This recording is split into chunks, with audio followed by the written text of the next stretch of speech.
Extra, extra, read all about it. Welcome to the Empire's Recap, and today we will be going over the chaos and drama of our somewhat respected rulers.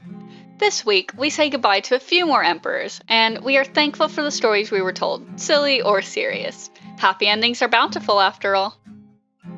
Scott has been rather letting his side of the spawn circle down, so he gathers up all the signature chromium materials to build up his tower. He works his interior design magic, and soon the tower is complete. That's hardly the only building he's doing today.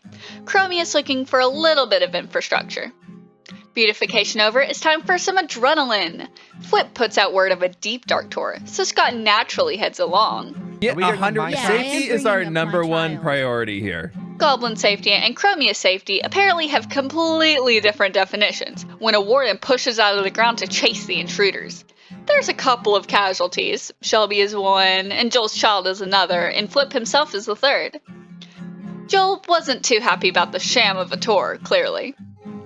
Joel's rule as the new king is banning the use of pickaxes not made from gold, and he makes a swift getaway before his own tactic of murder can be turned on himself. Scott flies home and spots the mushroom circle he delivered a mushroom to, and is now inhabited by little fae creatures with trades. Scott grabs a bunch of stuff to trade and buys himself a fae banner and some potions of flying, which he immediately tests on himself. Yes, dear. I guess I'm just gonna throw it myself. Oh, just really big jump boost. On to Chromia Public Transport. Scott takes a bunch of colorful wood and builds a llama train line through the whole of Chromia, buildings and all. The inaugural ride of Chromia's new Llama Express gives Scott an aerial view of Chromia, showing off its best qualities. Indefinitely, because Scott forgot to add a train station. He heads to the Llama Gardens and chooses the new riders of the Infinity Express, and soon the ride of your life is complete. Chromia may be complete, but there's still a hole in Scott's heart. He's been missing his days before settling down. The nostalgia brought by him stealing from his friends has really affected him. Chromia doesn't need him now, really. There's so much of the world still to meet him, and he knows he has a home now. He'll come back, eventually, with tales of the world on his tongue. So, you remember Owen, the llama, little llama human? Yeah, he was still stuck in that hut. The crown has passed hands once again, to Joel this time. No longer tasked with being a bad parent to a goblin child, Jimmy sets out to find out what Joel's new rule is. King, what would you like me to do? What's your role thingy-mabob? You can only use gold pickaxes. Wait, really? Joel's rule is to only use gold pickaxes, but he is not a cruel god, so he has various tasks set up for his fellow emperors to do in order to receive some gold. After confessing to a BO problem in chat, swapping his sunglasses for a bit of gold, and doing a rather insulting impression of Joel, he comes out with a stack and a half of gold. He arrives back in Tumbletown looking to enchant his gold pickaxe, but when he passes by the Fae, he notices the plant has broken through the box and is spreading further down into the basin of Tumbletown. He'd spotted the little Fae creatures earlier, but didn't think it would lead to this. According to a mysterious note he is given, the Fae have gained physical form due to the skull of the first creeper, and are eternally grateful. Jimmy thinks creatures that are eternally grateful to him shouldn't be corrupting Tumbletown. He needs to tell the old sheriff.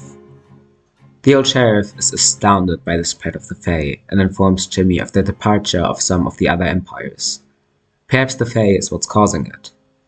According to the old sheriff, Flip left to avoid paying child support and left something for Jimmy and Animalia. The duo head over, and after a considerable dig from the old sheriff, they find something almost looking like a shrine. Jimmy's old sheriff's badge is pride of place, surrounded by a bunch of sheriff toys and the original law book. The old sheriff takes the badge off the wall and presents it to Jimmy, with a bit of a speech. Let me get up here. My name is Roswell Jameson 16th. We've had a lot of that name in my family, which means there's been a lot of pride and a lot of rules handed down. Lots of laws to abide by, lots of women to love, lots of men to love, lots of horses to ride, and lots of skies to stare across. And I would like to present you into our ranks with your very own official sheriff badge. I got it back! I Look got at it that. back!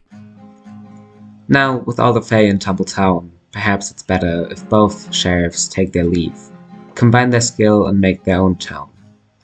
The two head back to Tumbletown to collect their stuff before heading north to make Weekend Town. Apparently the old sheriff partook in some snooping around to Evermore at some point, and came across a potion that Jimmy might be very interested in before they leave Tumbletown. The potion doesn't exactly give Jimmy his full height back, but it definitely makes him taller and wider. He's about shoulder height on the new sheriff, so at least people won't be looking too far down at him.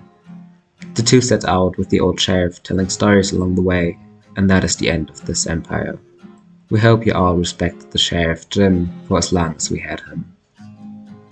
Sanctuary Sausage is besieged by a weird noise, but after asking Bubbles to check it out, he is quickly distracted by his castle of memories and gem visiting. She's leaving to Hermitcraft, so it's not like she can't contact him. He just shows her Sunny. Flip recently set up a deep dark tour, so after Sausage has wiped his tears, he goes to the Goblins for a deep dark tour. It goes a little wrong, with Shelby dying, but everything's fine. Flip takes him to the orphanage, and Joel takes the opportunity to claim the crown for his own. Luckily, he's providing gold for favors for those who want it. Sausage checks on both Hermes and Rocky when he gets back to Sanctuary, before checking on the Fae Island, and realizing it's more inhabited when he last left it. The Fae have apparently established a home on the island, and are grateful for Sausage's help in the matter. He welcomes them with empanadas. Suddenly, the Force informs him that Shelby's in trouble, so he heads to spawn and heads her off when he attacks Ollie. He remembers his own corruption. He heads to the Spirit Realm to bring an uncorrupted Shelby back home.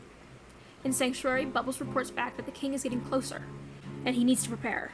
Sausage may not be safe for much longer, so he takes Hermes to hang out with his other dad. Sausage accidentally breaks the lore fountain, spilling the water over Hermes and turning him into a real boy. A real boy who complains about his parents. And he's got a point. Soon, Bubbles and Sausage meet to talk strategy, and the Council of Bubbles have agreed to allow him to do some risky magic. He's not the best liar when it comes to asking Maria for his Protector of Sanctuary outfit, but she shows him it anyways. The king has arrived, no sword in hand. He asks to speak and informs Sausage of his parentage, and Sausage decides found family is more important than a father who only promises power after slaughtering the ones who truly meant family to him.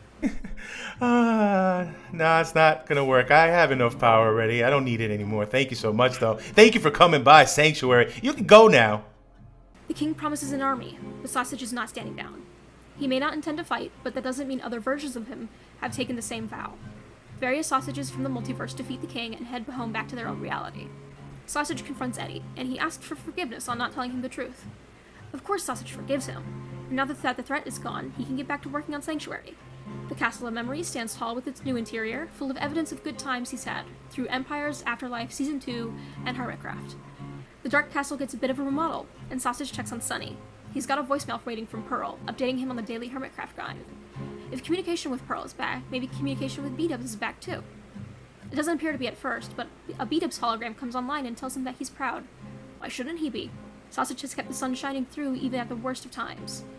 But his story is not over yet. Do not let down your guard. I won't. Stay ever vigilant. Yes! And always embrace the light. Oh, of course I will. You know I Yeah, will. Mom, I'll Whoa. be right there.